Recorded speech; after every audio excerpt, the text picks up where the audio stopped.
up, guys? It's your boy Pxxxnda, and I'm here at UMO Regionals. I did not top it. I did, just to clarify that right now, but I got something special for you guys. Me and my buddy cooked up something quick last night at 11:30. It has 2 mistakes in it, but I'll explain them at the end. This is a post-BANLIST yummy deck profile, and I actually performed pretty well with it. I got 14th place. I made 1 misplay today that actually costed me the match. And if that's the case, I only really lost once, and that one time was literally uncontrollable. And by uncontrollable, it was a dead hand. If you guys follow me on all my socials, you guys will know 100% how uncontrollable it was. Anyways, we can get straight into the deck profile. Before I get into it, I just want to shout out all the homies. Shout out to the big boy that helped me out last night. He's a real one. He grinded in it, and he actually cooked up something nice. So it was neat. We role played it today. I performed better because I had to play against him round 6, and I just drew better, unfortunately, for him. Let's get into the deck profile. So pretty standard for all the yummy cards. You end up playing all threes. This is all pretty standard. This will probably change once Post Dude comes out. I would probably take out 1 of each because you're going to end up playing 3 Marshmallow. But it's totally your preference. So that's just the 9. Then we go into the other yummy cards. You still play 2 Surprise. You're playing 1 of each of the field spells. That's, to me, is still pretty standard. You might be able to cut down to 1 next format because Marshmallow can recycle it. And Marshmallow can actually use this card twice, and then you can reset it back with Onari for the 3rd time, which is pretty nice. That's pretty neat for the next format. As far as like the non-engine, like still extender goes, you got the 3 engaged, 1 Hornet. That's pretty standard. You have to maximize on this. You cannot cut down on it because if you do, it's just your starter count just starts reducing maximally. Now I also decided to play the 1-for-1. We decided on the 1-for-1 because of our non-engine count is actually like our non-engine is 20 cards. But as far as monster goes, you end up seeing like how many monsters that we have in this deck that you can use it for the 1-for-1. It was gas. Every time I used 1-for-1, it was just everybody was shocked. Everybody was just like, "What the hell?" They thought they had me like checkmated, and nope, checkmate, reseated, 1-for-1, OTK, gas. And to top it off, only the 1 obedience school. Played the 1 obedience school today because I wanted to play post BANLIST, like I explained in the beginning of the video. I saw this I think like 3 times today. I resolved it every time, and every time I resolved it, it was obviously OTK. It was game. It was gas. And I do want to mention that yesterday when I had this at the LA Regionals, I did not perform well there, but when I had Obedience School at LA Regionals, I used Obedience School drones. The guy had Black Gold, caught Snatchy, and he just cooked me, bro. I couldn't do anything from there. That's it for that. As far as like the rest of the non-engine goes, I'm going to put the Obedience School right here because we are main decking the 2 Thrust. So these are kind of like pseudo-obedience schools, so they're like pseudo-starters in a way.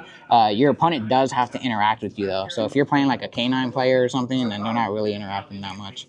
And then as far as like, since we're playing Thrust, we did choose to main deck the Triple Texas Talents. Cards, guys, can't really do much about it. It is what it is. Most of the time, I think I used it to steal like almost 100% of the time. I think I used it once to look at somebody's hand, but that was pretty much it. That's it for that. And as far as the rest of the non-engine goes, like in this, I feel like if you're playing hand trap build, you would know. And we are playing the 1-for-1. So we got the 3 Fualos, the 3 Ash, 3 Veiler. We do play the 2 Ogre and the 2 Bell. We still decided to do this because I don't know, it's just a gas format. It's pretty wide ranged, especially going into the next format.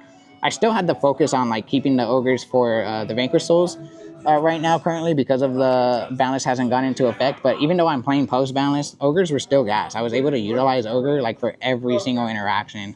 It wasn't really good against, I think, Dracotel, I think it was. But outside of that, I enjoyed them. For the rest of the non-engine, the last 6 was the 3 Purge and the 3 Imperm. These are not monsters, but you do come to a point when you're like side decking.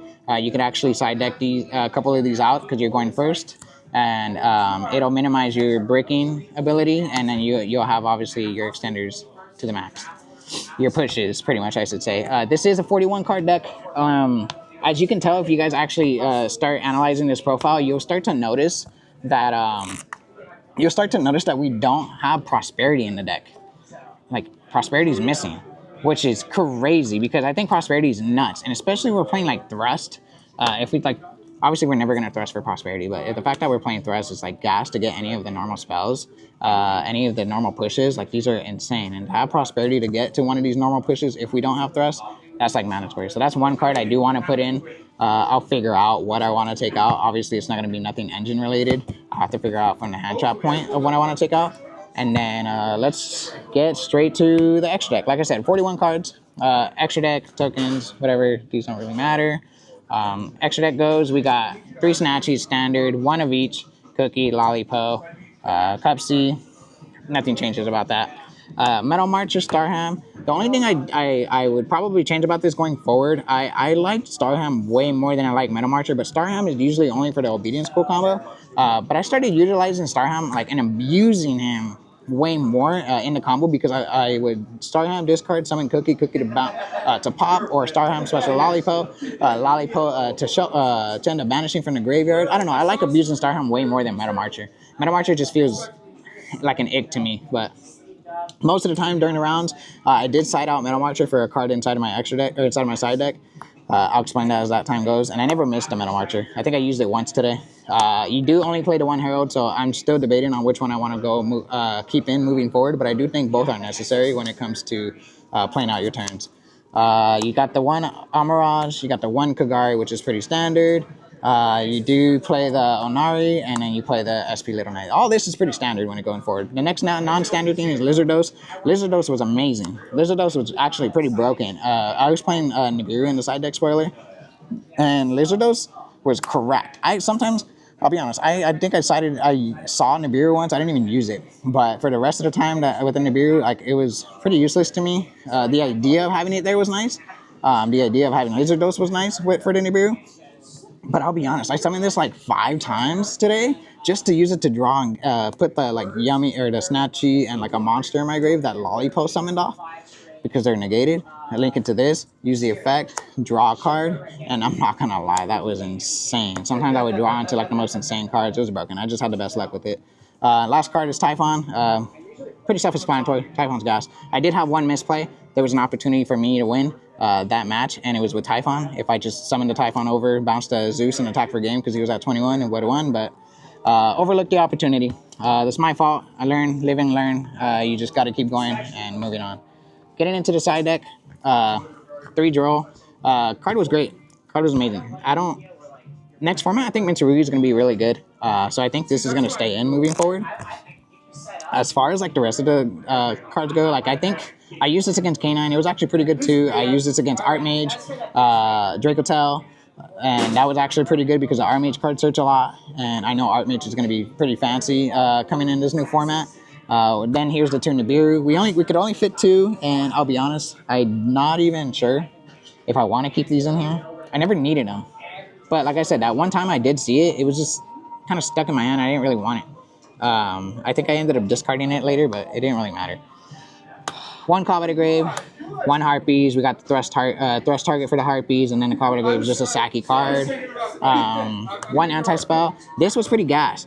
Every time I saw this, it was like game. It was GG. I mean, it's a floodgate. It is what it is, but so many decks are playing so many spells, and especially with Mitsurugi coming up in the future format, where it's one of the best decks along with Dracotel, and like even the mirror matches is pretty gas too. Anti-spell is just insane, so I think that's a mandatory keep inside here. Like I said, I'll probably take these out to like switch them for something else.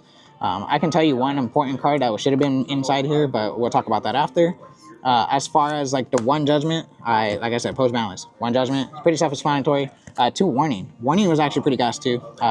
It resolved every single time I had it, and it was always GG. The last card I was telling you about that should have been in here should have been Black Goat. Black Goat Laughs, but we just overlooked it last night. It was 11:30 p.m. and like I said, Black Goat Laughs, you're playing Thrust. Black Goat Laughs is usually turn ending. Should have been in here, so if you guys can flip back Black Goat Laughs, it's gas. As far as these last 4 cards, I would not change them, especially going into the new format. Metatronus and Hyper Psychic Blaster. Metatronus was amazing. Every time I resolved it, most of the time, I always won. Like, it was never a missed opportunity. This is all for your turn 0, all the turn 0 plays. You're going first, turn 0. You're trying to set up your board. Vanquistal tries to Holly Sue you or Caesar you. You can just negate him right here, summon your guy, use them as an extra body. Same thing, if they try to like manipulate your board, use it on the Holly suit. If they try to steal your monster, summon your Psychic Blaster. Same thing with Draco Tail. If they find mana you, and then they pretty much, most of the time when they find mana, they're always sending like the 3 or 4 cards in their hand. They're left with like 1 card. And you Tronus that Arthalion, you're winning, bro. Nothing's going back to their hand. They're probably going to have like 2 sets. You're going to end up getting rid of the sets anyways because you're a yummy player. And if you're actually good, you can get rid of them. And then going from there, like, I don't know. This card was gas. This card was nuts. There's so many targets for this too. It's insane. I don't see myself taking out Metatronus. Metatronus is gas. The only thing I'd probably change here, like I said, is Black Goat. But that's it for the side deck. Last commenting, I would say, would probably be... I don't even know if I would, like, change anything else. Like I said, it's just the Black Gold Laughs, the Pot of Prosperity is missing, Nibiru feels weird, and that's it. Thank you guys for enjoying the deck profile. If you guys have any questions, please let me know in the comments down below. Please remember to like, comment, and subscribe, and it's your boy Pxxxnda, leaving out.